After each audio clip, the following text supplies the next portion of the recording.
Yo, yo, yo, everybody, what is up? Welcome back to another episode of the What Now podcast.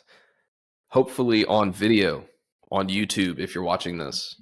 We're trying something new, trying to get our videos up, our podcast up onto YouTube with video. So we'll see. If it's not, no, I haven't figured it out yet. We're a self-produced show, but hopefully I'll have a link in the end of this episode for you to check out our YouTube channel, and this will be our first episode up on YouTube. So Zach, what's up, man? Back from Christmas. Christmas, back from New Year's. Refreshed, ready to rock. Both got on our new Christmas gift headphones. Yeah. That's so funny whenever we got on the show. Both rocking the new headphones. So that's good. How was your Christmas? How was your New Year's? Christmas and New Year's were awesome. Christmas got to spend with my family, and it was amazing. New Year's, I was asleep by 10:30, and it was great. Nice. So cool. Yep. I was not asleep by 10:30. The fireworks in the neighborhood kept the dog up barking, just going in. In Louisiana or Argyle? No, we were in Argyle. We spent a week in Christmas in Louisiana. Got to go duck hunting with my brothers. Got to go fishing, went to a Pelicans basketball game. And then came back here for New Year's to do New Year's with Kate's family. Should the Pelicans trade Zion? We should trade everyone, sell the team, and rebuild. Totally over. But that gets into actually what I want to talk about today. How you don't... No, I don't want to talk about them at all. I want to talk today about what you don't need to do in the new year and how you don't need to rebuild everything that you have. You just need to build on top of what you have done last year. And so I just finished this book, Turning the Flywheel by, I think it's Jim Collins. It's like a tag along to Good to Great, which Good to Great is a solid book. But Turning the Flywheel, let's talk about the concept of your flywheel instead of your funnel. Have you heard about that? I mean, I know you know what a flywheel is, but have you heard about Turning the Flywheel, the book? No, probably going to buy it right now. Okay. Well, I just got this new micro-learning app called Headway. It is like the thing that gives you book summaries. Dude, I've been learning a ton. It's been great. So Turning the Flywheel basically talks about the concept of traditionally you have a sales funnel, meaning that people come into your sales funnel from the top down as like a cold lead, then a warm lead, and all of those things until they eventually get to the end sales process, which is the end of the funnel. The patch system is our HubSpot CRM marketing thing. Their whole goal is to patch up the holes in your sales funnel to keep people in the sales funnel. Mm-hmm. But eventually at the end, there's always something that it just ends, right? There's a bottom to a funnel. And that's the whole point. But the concept of the flywheel is that one funnel then pours into the next funnel, then pours into the next funnel, and then the funnels keep pouring back into each other, and it turns more like a wheel. So it's like gears that work together. And in Turning the Flywheel, it just talks about how you don't need to necessarily focus on continually putting people in the funnel, but keeping the wheel turning. And that's how you build momentum in your business. And so, that's kind of what I want to talk about today is how we don't necessarily need to keep trying to add more new people in. We just need to keep our wheels turning. And that's what keeps that's what keeps going. What are your thoughts initially? I think it's really good. I saw a post around New Year's Day, that you don't necessarily need a new year, new me type attitude, but more of a new year, not necessarily same me, but same habits. And I think that's really something, I don't know if we had talked about it on an earlier episode, but something I really have embraced was there was a lot of really good things I started to do towards the end of 2024 that I'm like, okay, well, rather than setting up all these new goals and new habits and new ideas, just keep expanding on what we've been doing and do more of it. So I'm right there with you and definitely feel that. And I think it's a really good move, especially as business owners. A big goal of mine this year is to stay away from the shiny object syndrome. I'm the easiest sale of all time. So as soon as I think something is good for the business or good for me, then I'll jump on it. But really to know that what we have going is pretty good, but it can be great with more implementation on just those things. Yeah, I mean, totally. To kind of summarize like everything that we're saying, like kind of really give clarity to this conversation, our guy Jared made a post. The caption is just focus, period. All right. It says most chase symptoms, few find the root. Ask this: what is the one thing I can do that makes everything else easier or unnecessary? Focus on less and achieve more.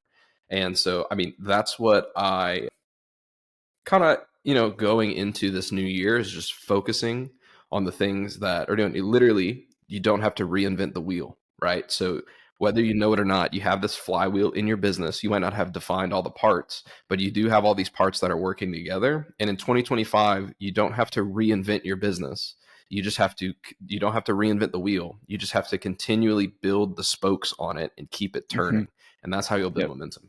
So yeah, I think that's, exactly what I'm currently going through from an internal side of things. I think if I said I'm rebranding, people would be like, oh, new logo, new colors.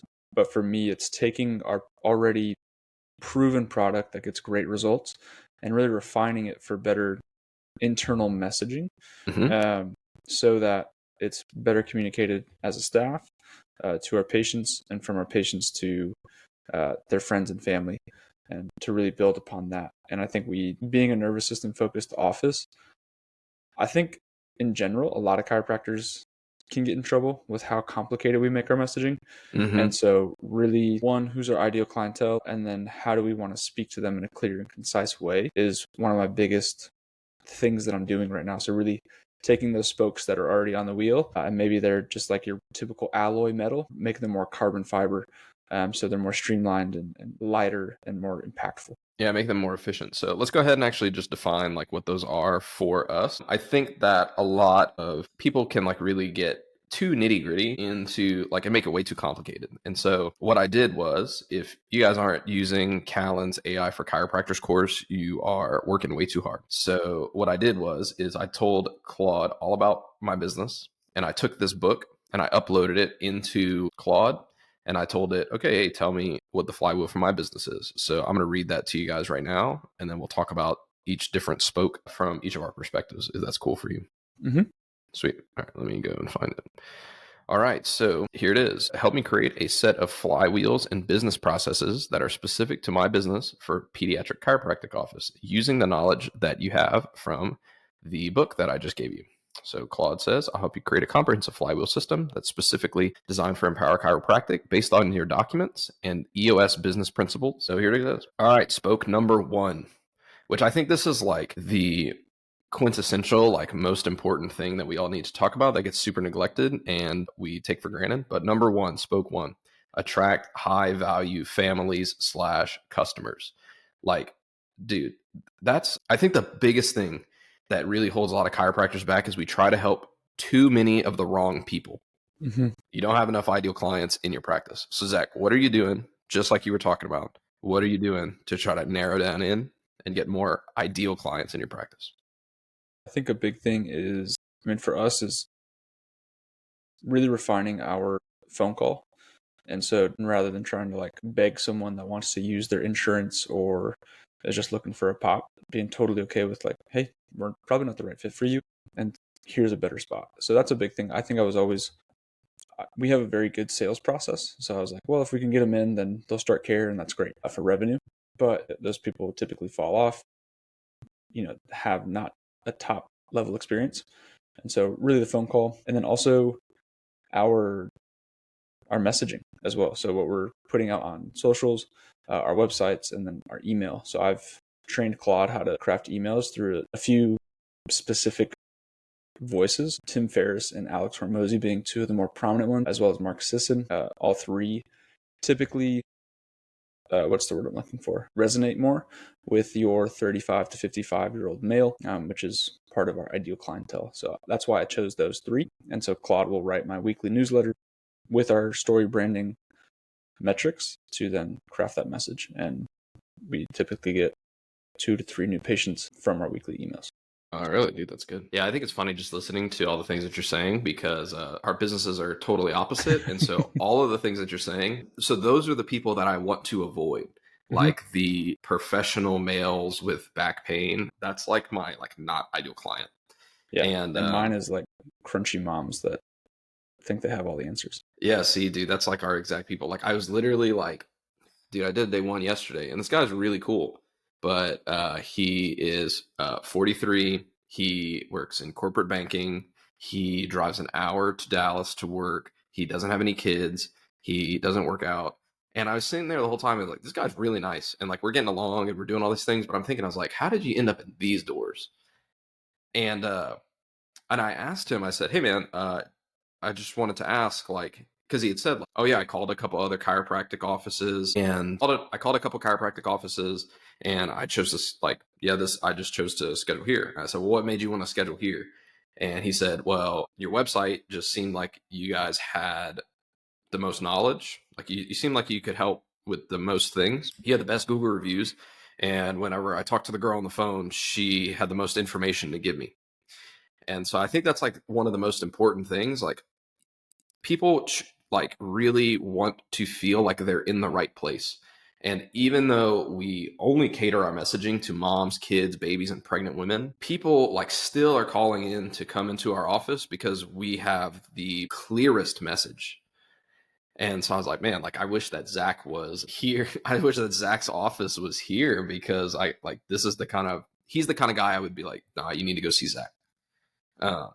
So I think it's really important for us to get our brand messaging really clear. And like that's a big thing that we're going to be focusing on too, because even though this guy was really cool, I'm really grateful that he came in, but we don't want a ton of those dudes in there.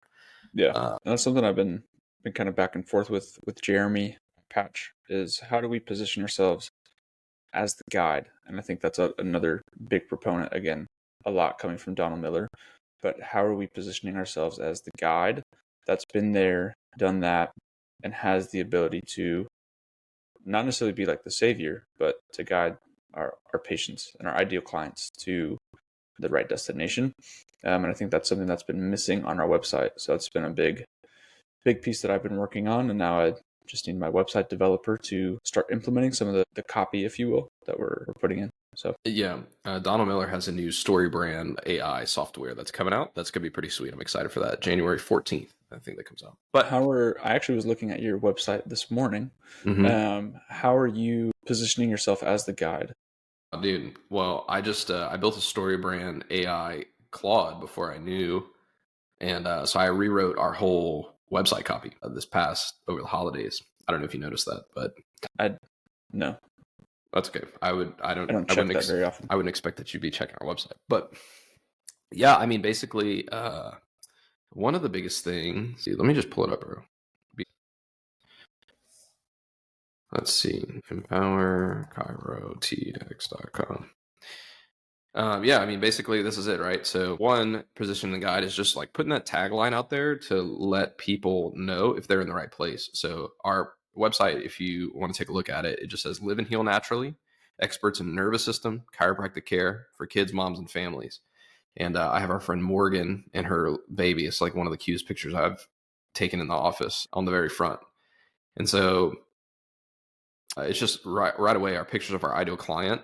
And then it just says an inside out approach to health. Right now, you might be watching your little one battle recurring issues, struggling through an uncomfortable pregnancy, feeling frustrated with wait and see approaches, and looking for natural solutions that work without medication. We support the nervous system through specific chiropractic care so that we can deal with the root causes of your challenges. So the biggest thing like that we're doing with that intentionally to our ideal client is just from the bat letting them know, hey, defining if they're in the right place or not, right? That's like the first thing. It says experts in nervous system chiropractic care for kids, moms, and families. So like that's defining our ideal client right then and there. If people read that and they're like, I don't care about kids, I don't care about moms, and I don't have a family, and I don't want nervous system chiropractic care, then I'm going to go somewhere else. Like if they think like this is the car accident chiropractic place, like people should be turned away from that like immediately, and that's what we want. And then then right after that, like if they're yes, that is me, then we just identify like we understand your common pain points. I think one of the big things that I see in a lot of chiropractors' websites, like just in general, is they're like, I don't even know, a 5-star chiropractic, and then it's like a guy with like holding his lower back, and then right after that, it's like Dr. John Doe went to Parker University and has a passion for serving others through the ability to help optimize the body. Like that doesn't like nobody cares about you. People care if you care about them. So that's kind of it. And we could talk about this all day because I love talking about brand messaging and stuff. But to kind of wrap up that first spoke, because we do have a couple to go through, I want to keep moving. It's just attract the right customers. That's the biggest thing. Are you attracting your ideal clients? Yes or no? And what do you have to do to either enhance that and keep that going, or refine that and have a tighter filter on the people that are coming into the office? Because the more ideal clients you have, the more money you'll make, because it'll be easier for them to sign up. The more people you'll see, because they'll refer people just like them to you, and you'll have to spend less on marketing. The better that you'll feel, because you aren't being drained energetically and mentally by people who you don't want to serve. And you got more fun. Okay, so the next spoke: deliver an exceptional first experience. Right? So that's the next spoke, because if we're attracting the right people, right? If it's good to get the right people in the doors, but if they come in and they have a bad experience, those right people might think that they're in the wrong place. You've told them you're in the right place, but if what you're telling them and what you're delivering doesn't add up, and it's not cohesive, then people are going to be like, these people are all talk and no play, or this is not what I expected, right? So this is how the funnels pour into each other, because if we're getting the right people, then we need to give them the right kind of experience. So same thing, we see moms and kids, and so we have a ton of toys, we have pregnancy pillows, we have a changing station, we have pictures of pregnant women on the walls, we have babies all over the place. That's the right experience. We're not in scrubs, we don't have a really sterile office. It feels nice and homey, it's warm and it's cozy. The whole experience, everything about it says this is a place for families. So what about you, Zach? How are you tailoring your experience to your ideal client? I think in large part, one of the biggest things that I'll just say what people mention throughout their experience. One of the big things that we've implemented is just like a welcome sign. So if you're a new patient and you come in, your name is on the board. It's not like big and bold. It's just kind of like a small little like coffee shop thing. And people always make a mention, like if their name's Megan, they're like me, Megan? I'm like, yep, it's you. Like, we've been expecting you. They're like, oh, it's so nice. And then we'll typically take them on the office tour. I think we've talked in length about our office tour, but a few key things we point out would be like our mobility map right behind our adjusting tables. So for our ideal patients, they do want to be shown specific exercises and stretches. And so it's right there. We mentioned it before it's even been a part of it, because a lot of our patients have seen a chiropractor and their common complaint is, well, I just got adjusted and sent out the door. So we reaffirm that that's not what's going to happen here, even though they'll typically spend 5 to 7 minutes in our office. And then I think after that, it's all a part of the exam and what we hit on throughout the exam. So yeah, I mean, when Claude talks about this, it says, deliver exceptional first experience. And here's the things to think about. 1, comprehensive initial consultation, right? 2, insight scans and objective measurements. 3, clear education on the nervous system. 4, emphasis on personalized care. And then 5, a family-centered approach. So I think that's really cool. I think those are things to think about. It's just, you have to think, okay, these are my ideal clients. This is what they want to see. This is what they want to hear. This is what would define, this is a place where these people go. And then in that place that those ideal clients go, what are the elements in there? What does it smell like? What does it look like? What do the people look like? What does the office look like? What music is playing? Like all of those kind of things. We get a big compliment always on, 1, how the office smells, and 2, the music that we play. They're always like, oh, like I listen to this stuff. Like, you guys always play the best music and stuff, because it's fun, it's lighthearted, it's clean. It's pretty relaxing. We do like the folky granola crunch Christian vibes, and so we're not playing like 80s classic rock or like techno music or those kind of things. It's also not like super crazy loud, because like we know we have sleeping babies, and so but it's also like loud enough to where like it doesn't feel awkward and stale in the office. Like, I think another piece we add in is coffee, but not just like any sort of coffee. We have Black Rifle coffee, which if you're a coffee connoisseur, I know is not like the best coffee, but down here, a lot of conservatives, they're like, oh, this is the place for me. And so patients come in, especially obviously our morning patients, and they're like, waiting for their cup of coffee. Yeah, like, this exactly. is their spot. Yeah. So, okay, cool. That is the next one. Deliver an exceptional first experience. Really just an experience overall, but deliver an exceptional first experience, that emphasis. Okay, next. Create remarkable clinical outcomes, right? So this is how it pulls in, right? So, hey, you're the person that I want to serve. Hey, this is a great experience, and this is what we're going to do to help you get the goals and achieve the goals that you want. But 3, like the next thing that really plays into that is, can you deliver the goods? Like that is such an important part as a chiropractor, is actually being good at what you do. And so, Zach, like what are some of the things that you learned different? Because like we can talk about all the seminars and stuff that we did at school and all those things, but what are some things that you learned about adjusting people in practice that was different from what you learned in school? I was taught in school to like blow people up, especially on their like first time on the table, because you want to wow them with like how good of an adjuster you are, and you quickly learn that people have no clue what a good adjustment is. And so rather than blowing them up and then they're really sore, they have like pretty intense detoxing right after that first visit, I take it rather light. I also thought your first adjustment needed to be 9-10 minutes long and adjust, every talus and every cuneiform and the AC joint and all that stuff to, again, wow them. Where now the first adjustment is typically the fastest adjustment. It's normally 3, max 4 segments, rather light for the most part. And so I would say that like from that first time, and I always reaffirm, like as soon as they get up off the table, hey, I always take it lighter on your first visit so that whatever they were expecting, they know that was a light adjustment. And then I let them know we can either take it up from there or we can even take it down, but I don't want to overload your system too soon, too fast. And so again, kind of instilling that guide principle. And even now, like more and more, kind of something that came through towards the end of 2024 was less and less osseous adjusting. Has been a thing as well. Yeah, I mean, that's agree. I don't know if that's what you're trying to. Yeah, no, to agree. go on. I agree on all fronts. Well, I think the biggest thing that I've learned is that people don't know what to expect from an adjustment. And so whatever you frame the adjustment as doing or the experience is going to be, like whatever you set it up as, that's it. Like if you, every single time you adjust someone and you get a really loud crunch and you affirm that was a good adjustment, then every Mhm. time they don't get the loud crunch, that's not a good adjustment. And so I like to just talk about that. We don't see like a lot of adults. Like I would say we see a minority of adults. We see mostly kids. And so I always affirm like we're not going to slam your baby on the table. We're not going to pop and crack and twist their whole body and wring them out dry like a towel.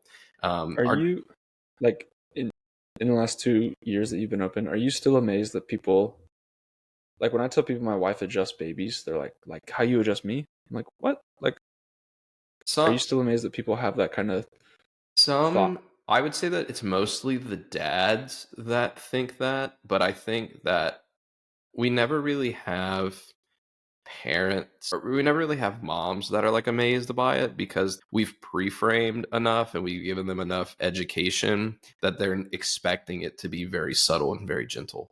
And the first thing that we say all the time is like anytime I bring a new baby on the table, I always say adjustments for babies look a lot different than adjustments for adults. And the training is completely different than training to or learning how to adjust a baby is a lot different than learning how to adjust an adult. Adults are like Legos. We have pieces and parts that move, that interconnect because our joints are fully developed, but babies don't have fully developed and built bodies. And so I always say adults are more like Legos and babies are more like Play-Doh. And so what we're doing is we're molding the nervous system to operate in a certain way. And so our adjustments are more like molding Play-Doh than it would be building Legos together. And that analogy usually, one, gives parents a lot of comfort. And two, when I'm just like holding a segment on a baby, or I do them like really light osseous like really light pulses on a baby, they kind of understand that and it's not really a surprise. Dads typically come in and they're the ones worried. They're like, oh, I just thought that you were going to like yank my baby or like smash my baby all around. And then mom is always the one that's like, no, it's not like that. It's not like that. And then I always pre-frame it's like, yeah, that looks different for adults and stuff, but it all works the same. It's just different tools for different projects. So that's kind of like what I'll say. I always try to ease their mind on that. No, I mean, people aren't really amazed that we adjust babies because most people don't think that we adjust adults. Like so many of our adult patients are like, I didn't know, I don't know if you would see me or those kind of things. We're like, Yeah, yeah, we will see you. But that's it's pretty it. funny.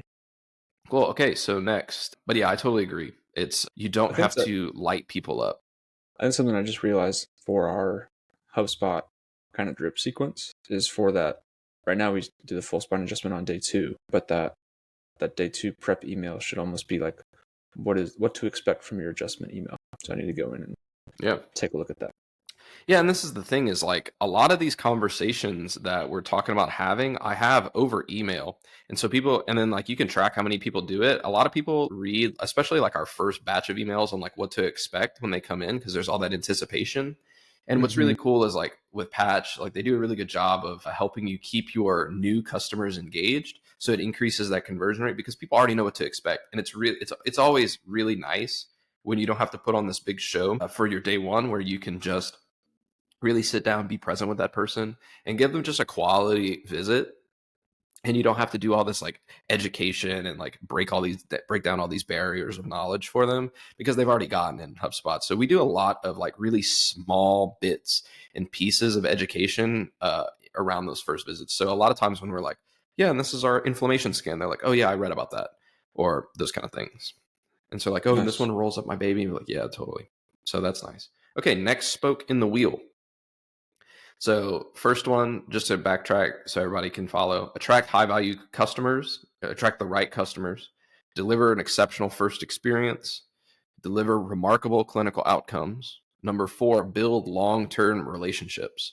So helping people understand why it's important to continually receive chiropractic care to optimize their nervous system, clear their nervous system of interference, build the true value of care. Not just like, hey, I'm here to fix your problem, we're here to crack your back or press on your baby, but it's really, what is this doing and how are we the resource for your health first? So what are you doing in terms of that, in terms of retention, in terms of education? What are you doing, Zach? I mean, I think a big piece, one, is the results. And so really ensuring and having proper expectations. And so we set expectations during our reported findings. Before I even go over their scans, I go over what to expect. And then when I go through their goals, again, before their scan, I let them know where I anticipate hitting those goals. So if it's get out of low back pain and they've been struggling with it for 8 years, I don't say tomorrow your low back pain is going to be gone, right? It can take anywhere from 1 to 6 weeks. And that's typically when I'll hint at, pending how well, you do with your, how well invested you are with your care. So that kind of gets them bought in that in essence.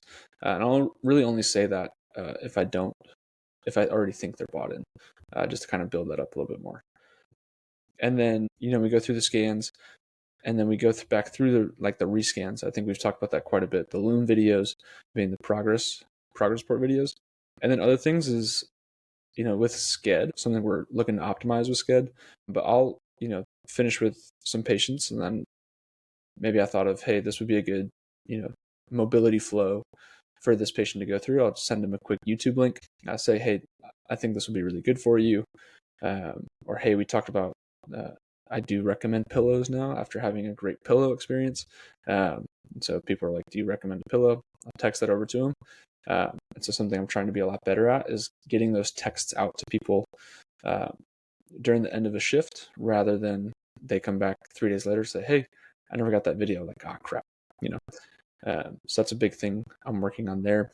And then again, those progress videos and really our progress form. At times I'm like, is this too in-depth? Is it too many questions? But it gives us so much feedback, and people often are amazed because they quickly forget in 4 to 6 weeks where they were at when they first came into our office. And so I think that's a really big thing, is having a more in-depth progress sheet. It's only 2 pages and probably 8 questions, but they get to see not only is their pain almost gone, or their energy levels are extremely high, or their anxiety is gone, but maybe their sleep has improved, their nutrition choices have improved as they reflect. So just as we talk about like with business owners being super important to reflect on what you've been doing in the past, I think it's great to have our patients do that as well. And then on top of that, we send the progress report video to affirm and let them know what's going on.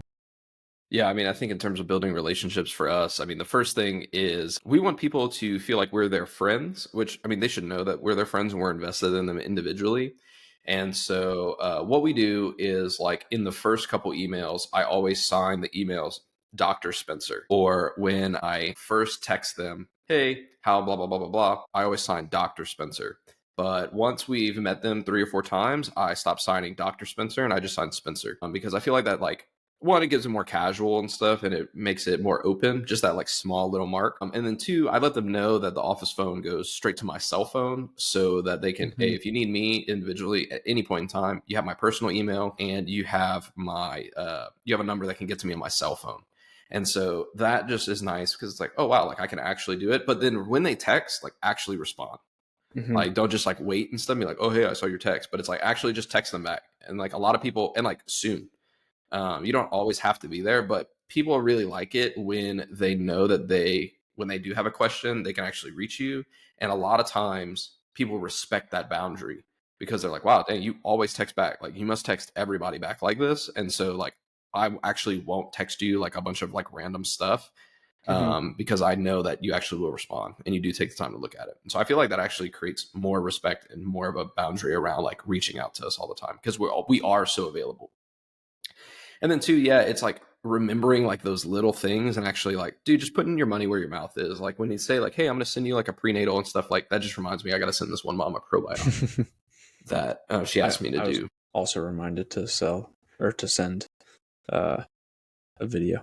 Yeah. And so it's like that, but it's also like especially like when you're in family care, like remembering like when these people have a soccer That's game a big thing on the thing. It's like remembering like the actual small details of their lives that they tell you shows them that you're like truly invested in them. And that's just a byproduct of listening. Yeah. Like if you're not listening to people, then they're not going to build that relationship and it's going to feel cold and distant. Yeah. I think the one thing that people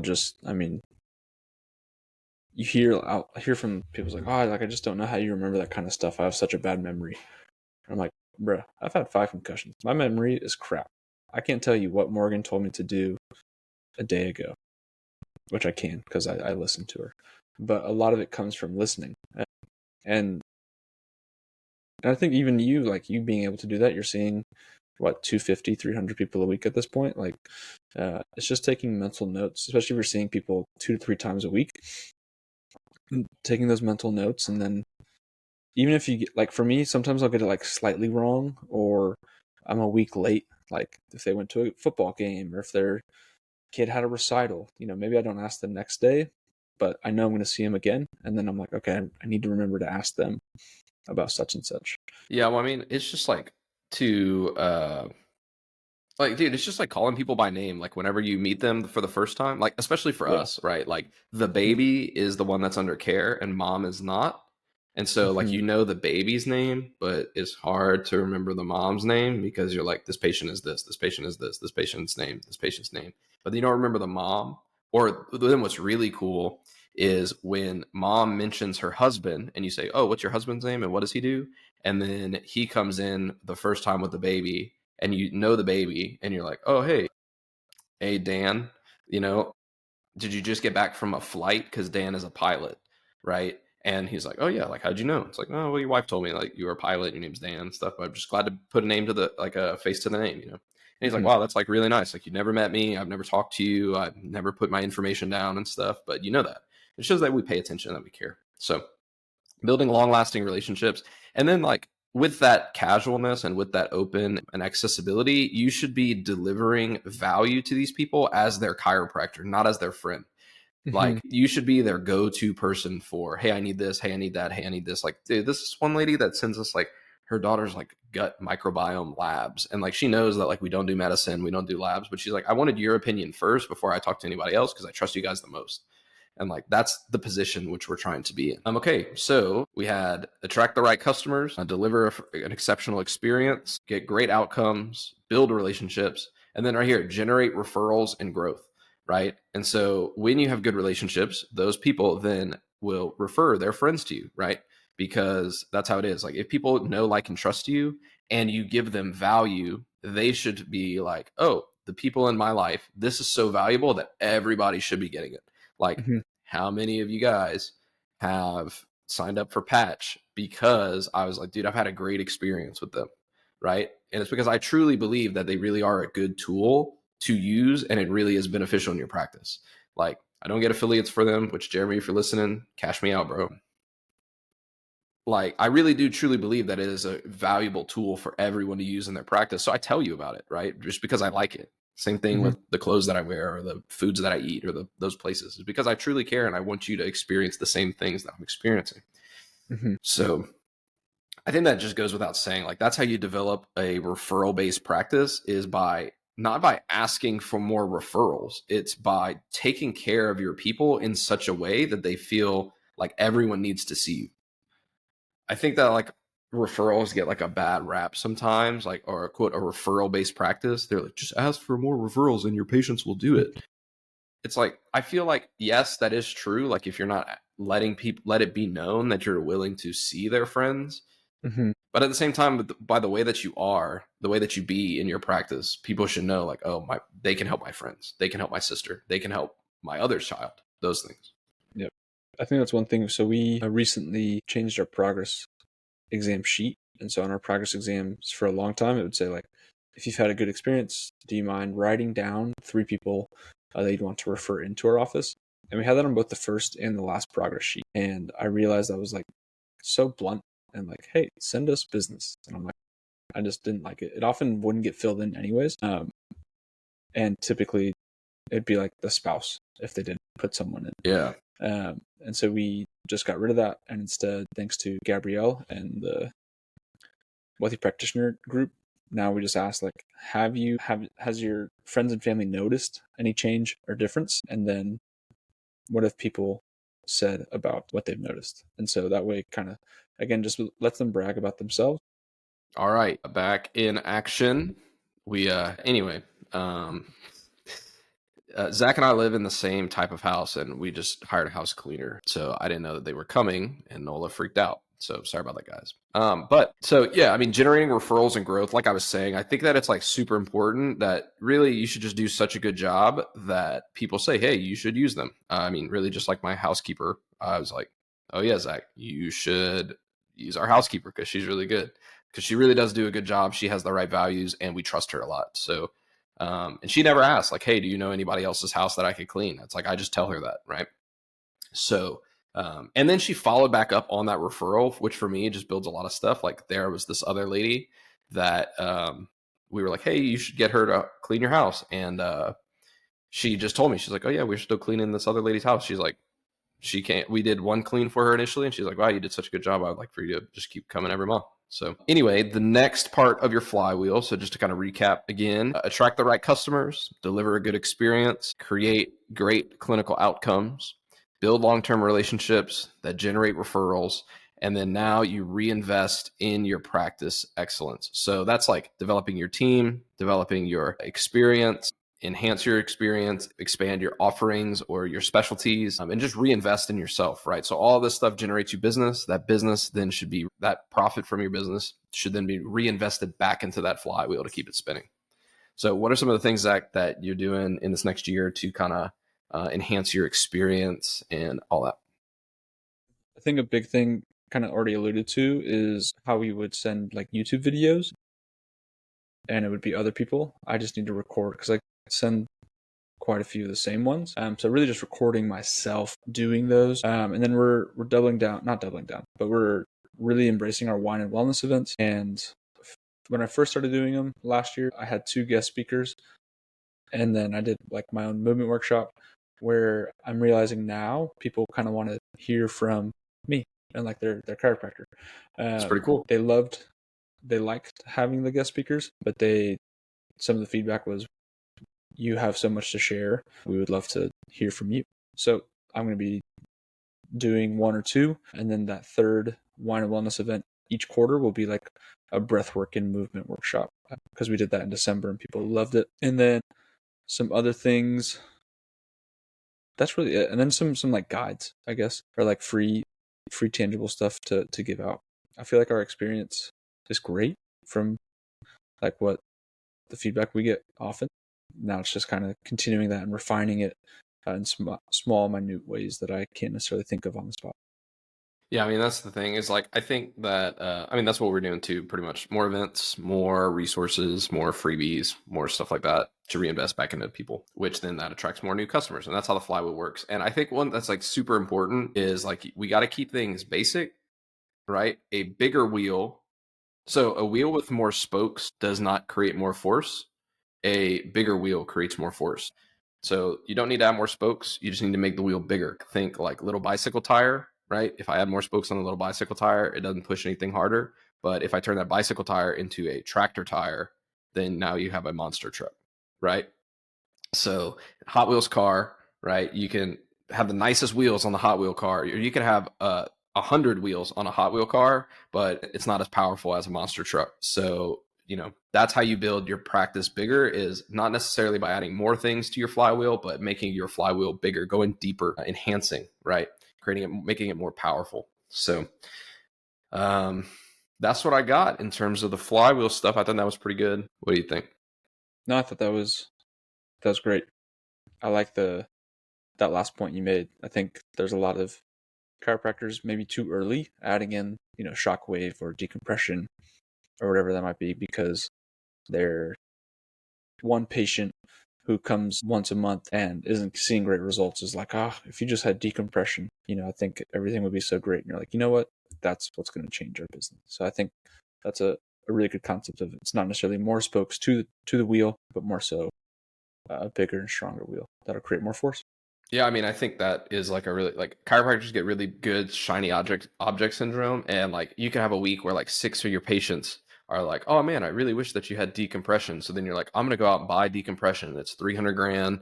You only sign up 6 people because now you're marketing decompression and chiropractic." But really, the answer is not that, "Oh, my patients want decompression." It's that really the problem is that my patients don't understand the power of chiropractic, so they think that decompression will fix their issues, right? They're not, what they're telling you inherently, and maybe without saying it directly, is that I don't believe that the chiropractic that I've signed up for is actually fixing my problems, which means you haven't created enough value, you haven't created enough understanding, and you haven't created enough certainty in the product that you're selling. So they're asking you for an alternative. So, which, I mean, there's a time and place for everything. And so it's your job to filter those people that get in the wheel, because if you have a lot of people who are asking for things that you do not offer, do not want to offer, you probably have the wrong people in your doors. So let us know what you think, guys. If you're watching this on YouTube, subscribe to the channel, give us a like, leave a comment. Let us know if you like the YouTube video, because hopefully it'll be up there. And we'll see you guys next time. Peace. Peace.